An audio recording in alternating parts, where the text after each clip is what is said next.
नमस्ते दोस्तों, स्वागत है आपका हमारे चैनल पर।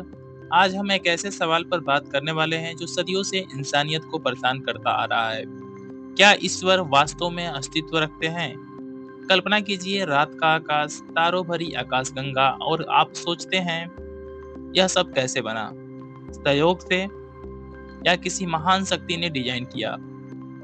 एक तरफ विज्ञान कहता है सब कुछ प्राकृतिक नियमों से, तो दूसरी तरफ आस्था कहती है ईश्वर ही इन सब के पीछे जिम्मेदार है। आज के इस वीडियो में हम पक्ष और विपक्ष दोनों के मजबूत तर्क देखेंगे, कुछ रियल उदाहरण लेंगे और चौंकाने वाले तथ्य आप लोगों के साथ शेयर करेंगे। अगर आप लोग तैयार हैं तो लाइक बटन दबाएं, सब्सक्राइब करें और कमेंट में बताएं आपका क्या मानना है। चलिए शुरू करते हैं। दोस्तों, सबसे पहले यह समझते हैं कि यह सवाल क्यों इतना महत्वपूर्ण है। दुनिया में 84% लोग किसी न किसी भगवान या उच्च शक्ति में विश्वास करते हैं, लेकिन बाकी 16% एथिस्ट हैं जो कहते हैं कि सबूतों की कमी है। पहले हम तर्क के पक्ष में कुछ आर्गुमेंट्स देखते हैं। पहला हमारा पक्ष है भगवान के अस्तित्व के दार्शनिक तर्क। सबसे प्रसिद्ध कॉस्मोलॉजिकल आर्गुमेंट के बारे में पहले बात कर लेते हैं। कॉस्मोलॉजिकल आर्गुमेंट में कहा गया है कि ब्रह्मांड की शुरुआत का इसमें तर्क दिया गया है। यह तर्क कहता है कि हर चीज जो मौजूद है उसका कोई ना कोई कारण है। ब्रह्मांड भी मौजूद है तो इसका भी एक कारण होना चाहिए। यह कारण ऐसा होना चाहिए जो खुद बिना किसी कारण के हो, यानी एक पहला कारण। इसे दर्शन में भगवान माना जाता है। इस तर्क की जड़ें 13वीं सदी में थॉमस एक्विनॉस और उससे पहले ग्रीक दार्शनिक अरस्तु तक जाती हैं। लेकिन इसका सबसे मॉडर्न वर्जन विलियम लेन क्रेग का कॉलम कॉस्मोलॉजिकल आर्गुमेंट है। इस तर्क को 3 मुख्य विषयों में बांटा जाता है। फर्स्ट वन, हर चीज का कारण होता है। जो कुछ भी शुरू होता है उसका कोई कारण होता है। सेकेंड वन, ब्रह्मांड की शुरुआत। बिग बैंग थ्योरी से पता चलता है कि 13.8 साल पहले ब्रह्मांड की शुरुआत हुई थी।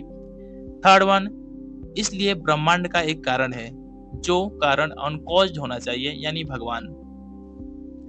इसको एक एग्जाम्पल के थ्रू हम समझने का प्रयास करते हैं कि सपोज कीजिए आप एक ट्रेन देखते हैं, डिब्बे के पीछे डिब्बा, लेकिन ट्रेन हिलने के लिए एक इंजन चाहिए। अगर डिब्बों की चेन अनंत तक जाती तो कोई इंजन नहीं और ट्रेन नहीं हिलती। ब्रह्मांड भी ऐसा ही है, कारणों की चेन अनंत नहीं हो सकती, इसलिए एक पहला कारण जरूर होना चाहिए। दूसरे थ्योरी की बात करते हैं तो दूसरा थ्योरी है हमारा टेलियोलॉजिकल आर्गुमेंट या डिजाइन का तर्क। ब्रह्मांड कितना परफेक्ट है इसको इस बात से समझ सकते हैं कि गुरुत्वाकर्षण कांस्टेंट अगर 1/10⁻40 हिस्सा भी बदल जाए तो सितारे ना बनते। इसे फाइन ट्यूनिंग कहते हैं। उदाहरण के लिए एक घड़ी मिले जो, तो आप सोचेंगे कि कोई ना कोई इसका वॉच मेकर है, न कि संयोग से यह घड़ी बन गई है। जीएनए की जटिलता इस तर्क को और स्पष्ट करती है कि एक सिंगल सेल में 3 बिलियन लेटर्स का कोड रैंडम नहीं हो सकता। 2025 की एक स्टडी में डीएनए को इंटेलिजेंट डिजाइन का प्रमाण माना गया है। तीसरा हमारा आर्गुमेंट है ऑन्टोलॉजिकल आर्गुमेंट। ऑन्टोलॉजिकल आर्गुमेंट यह सबसे दार्शनिक है। सेंट ऑन्सल्म ने कहा, ईश्वर सबसे महान अस्तित्व है। अगर वो सिर्फ सोच में महान है लेकिन रियल में नहीं तो वो सबसे महान नहीं। इसलिए ईश्वर का अस्तित्व जरूरी है। उदाहरण के लिए कल्पना कीजिए सबसे अच्छा पिज्जा, अगर वो आपके दिमाग में है तो वो रियल वाला बेहतर है उससे। वैसे ही ईश्वर है। ये कुछ हमारे मजबूत आर्गुमेंट्स थे जो कि ईश्वर की अस्तित्व को स्वीकार करते हैं। लेकिन अब देखते हैं इसके विपक्ष में क्या क्या आर्गुमेंट्स हैं। भगवान के अस्तित्व के खिलाफ तर्क। सबसे मजबूत है प्रॉब्लम ऑफ एविल, बुराई की समस्या।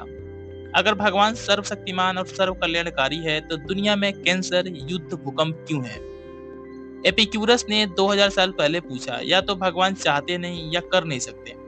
उदाहरण के लिए 2025 के तूफान में हजारों मौतें। अगर भगवान है तो ये क्यों? रेडिट फॉर फिलोसफर सर्वे में 80% एथिस्ट इससे सबसे मजबूत तर्क मानते हैं। दूसरा है हमारा डिवाइन हिडनेस। भगवान क्यों छिपे हैं? अगर वो चाहते हैं कि हम उनसे विश्वास करें तो क्यों नहीं कोई साफ सबूत मौजूद है, जैसे एक दोस्त जो कभी फोन ना उठाए। जे.एल. सेलनबर्ग का तर्क कहता है कि नॉन रेजिस्टेंट नॉन बिलीवर्स भगवान के अस्तित्व से कॉन्ट्रडिक्ट करते हैं। अब कुछ वैज्ञानिक नजरियों पर बात कर लेते हैं कि विज्ञान क्या कहता है।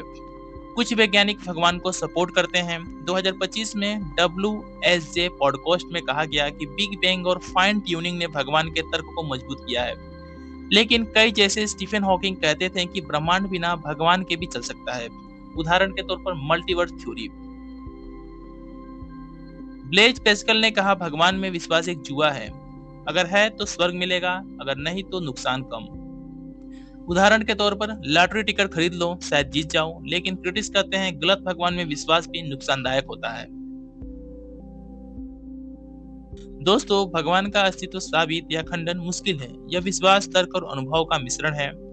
2025 में किताब जैसे गॉड और नथिंग कहती है कि साइंस एक ही रास्ता दिखाती है, लेकिन एथिस्ट कहते हैं हम जानते हैं भगवान नहीं है।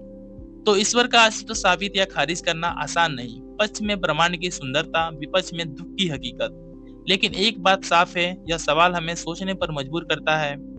मेरा मानना है ईश्वर शायद वो रहस्य है जो विज्ञान और आस्था को जोड़ता है। आप क्या सोचते हैं कमेंट में बताएं, हाँ या ना, और क्यों। अगर वीडियो पसंद आया तो लाइक करें, शेयर करें और चैनल को सब्सक्राइब करें। अगले वीडियो में मिलते हैं किसी नए टॉपिक पर। नमस्ते, जय हिंद।